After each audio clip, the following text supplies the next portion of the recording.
Pachin bia kanrel nala luk angan hlei khat amhei som thum le pani bicheni achun neneve khwami chu andir la I nanni kha swal anet potnala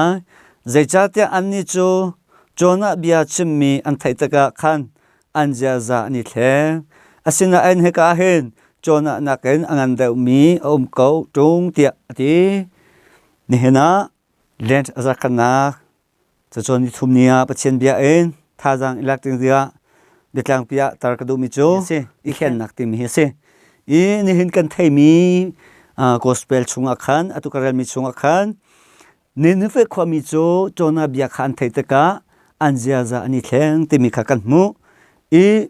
khen nak ti mi kong he pekla en ni hina thajang electing dia chim kadu mi chu pakhana ka zedi si ti achun khifa kan nun naka harbik mi pakhat chu zedi si ti chu ikhen nak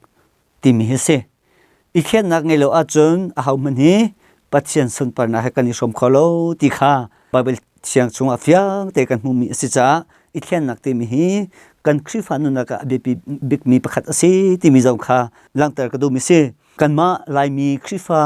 kan mur ka achuanga mi bia pakhat chu zedi si ti achun piang thar ti mi hese ipiang thar kan ti ka khen ani cho pia thar ani cho piang thar loe ani te pa an pastra cho piang thar apiang thar loe ti mi atam ngai te ipiang thar kan ti mi chunga hen piang thar ti mi zetinda bible ni akan chon piak ti mi te jong kha ani jana irati dinga ka du mi jong chu asive cha pakhat karel mi chunga zede te achon lai mi ni kan ti big mi le thai kan du lo big mi bia pakhat te cho nam na ngai ti mi se ti ate kai mani chun lai mi khifa mini thai kan du lo big mi chu na piang thar lo ti mi se na piang thar lo ti he kan ti tuk cha hen kan piang thar lo mana apiang thar mi ban to ka ni tare kan ma lai kan ma zo ka ni hliani mi pi zo ka kan hlen na pathian zo ka kan hlen ni hin achim ko du mi zede si ti achun piang thar ti mi zede si ikhen nak ti mi chu zede si ti mi khase ikhen nak ti mi chu khifa kan nak ikhen nak ti mi chu chungle in silawin chungle in a khen ni khase I chungle ikhen do in chungle long ikhen mi khacho atling lo mi khen na kan ti nga cha chen sol ngai chin nak ti mi zong hen phun ni o mi atling mi sol ngai chin na ko mi atling lo mi sol ngai chin na sol ngai chem nak ti mi zong he atling mi sol ngai chem na ko mi atling lo mi sol ngai chem na ko ti mi khase cha chen chimdu mi chu ri si ti a chen ikhen nak ti mi chu chung lei long khan sa lai lo chung lei ikhen ding si ti mi zong kha hika zona chim ka du mi se apathum naka nenve khomi na ni chona bia an thaitaka anjia za ani thleng ti mi kha ni na kan chal mi ase nang la ke zong nenve khomi ban to ken ni len chan chunga boipa jesu ni nang la kai kha sul ngai china khe asina pa ni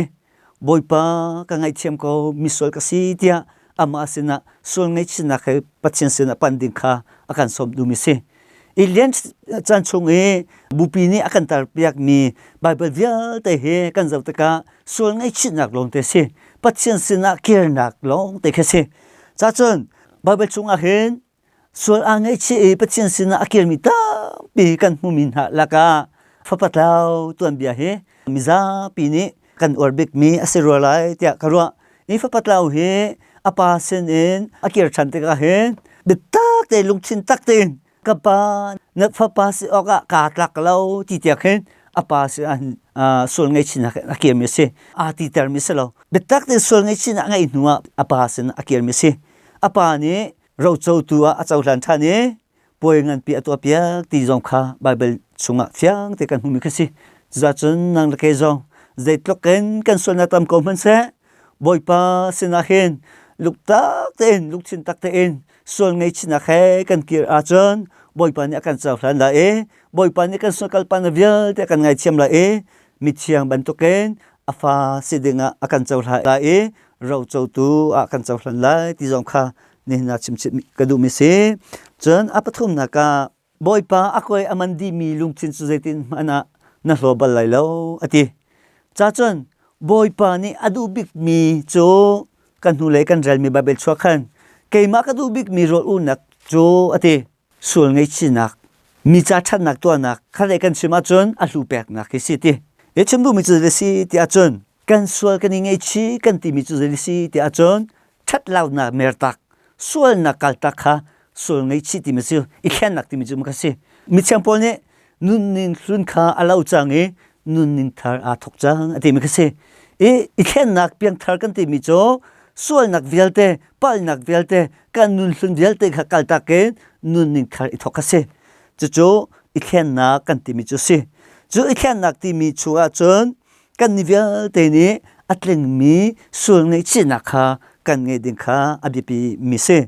van chung pen nak ti mi he ka piang thar e ka fel e ati mi na ni an chaw lai lo mi sual ka si ti ang hal e asua ang ngai chi mi tu ni an chaw mi se chun healthy mi he that lo na atua mi vial te ni an chaw lo taksa anum ka si cha hau man sual nak he a chan khau mi ka num lo na te en kan sual chew chewa a lo lo boy pa thai che boy pa dot nak an sungai om mi an sual mi le boy pa se e aral lo mi na patchen vel ze e aral lo mi na an sual ta ka a lo lo e chim du mi chu healthy mi chu a sual a ngai che lo mi le sual nak ni sala atlai e sual nak ni ok mi na ni an chaw chun sual ngai chi du nak ngai lo mi ka piang thar ati e ama sual na a mu lo mi sual ngai chi du nak a ngai lo min ha ni hell hi an chaula